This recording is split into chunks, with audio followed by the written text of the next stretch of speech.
Give it up for her.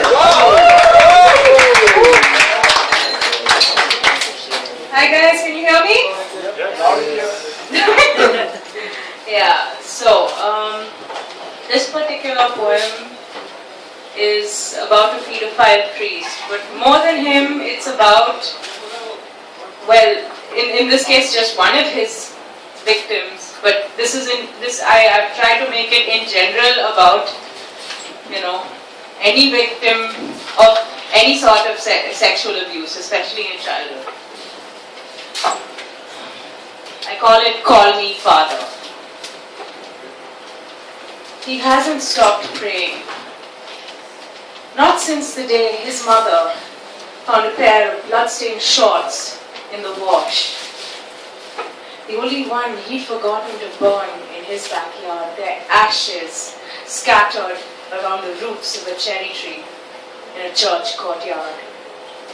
He hasn't stopped praying, this little 9-year-old with glasses clinging to his mother's skirt, wondering why she hated so much the feel of his clammy hands on their lily-white softness.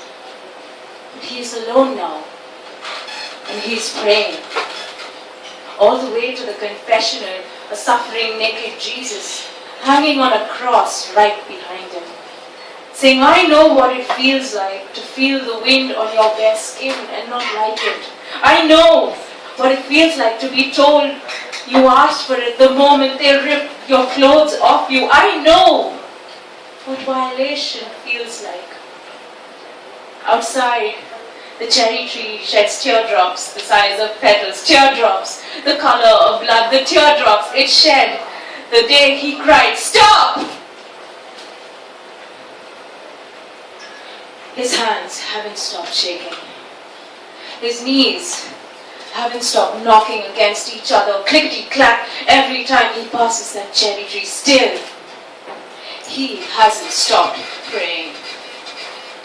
Last night, he prayed and slept and prayed. Sometimes he did both at once.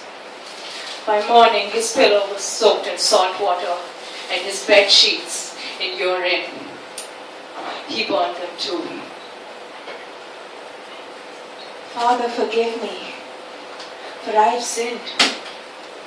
I don't know what my sin is, but I've sinned." That's what he said, Father. He said that I made him sin. The boy is grateful for this wooden block that stands between them. Because he could be anyone. He could be no one. Anyone lucky enough not to possess this little quivering body that would fight back only in his head. Anyone but him. So much freedom.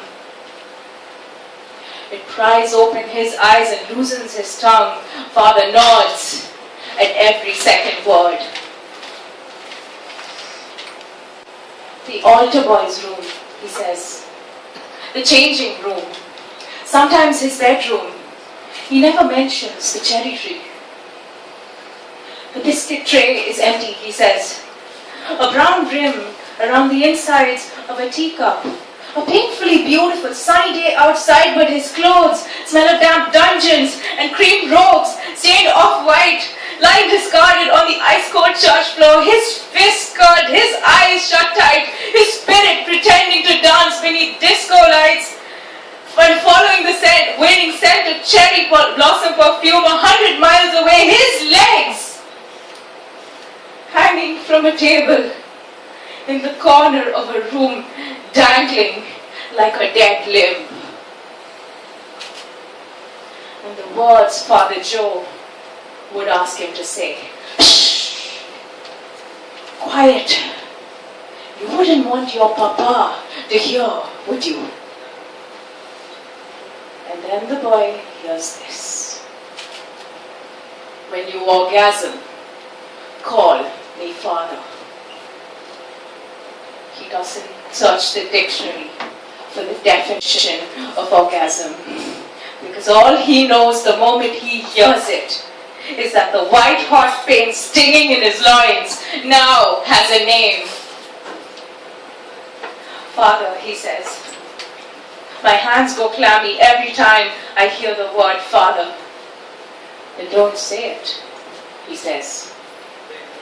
The boy smiles. This priest won't be like him.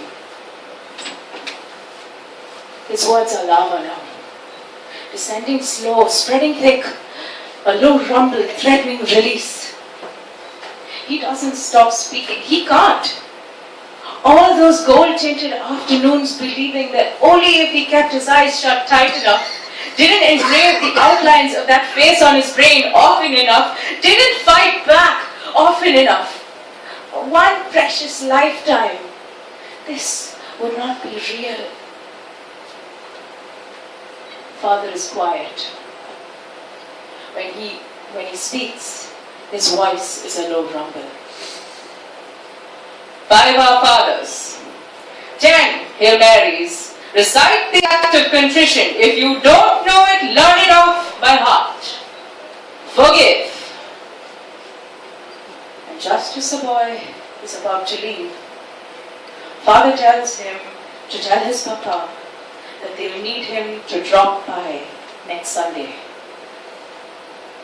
Tell him to drop you on the church courtyard, close to the cherry tree.